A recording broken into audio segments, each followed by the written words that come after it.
It can be incredibly frustrating when you're not able to follow or see updates from your favorite creators. So in this video, we'll learn how you can solve the TikTok following problem.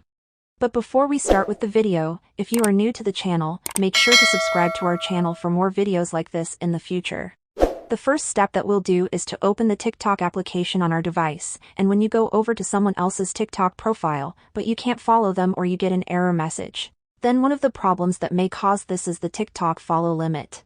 TikTok has a limit on how many people you can follow at a certain period of time, so maybe you've followed too many people for a short period of time. The thing that you can do is to wait a couple of hours or maybe try again tomorrow. But if you didn't follow too many people at once, then I suggest you reinstall TikTok on your iPhone or Android device.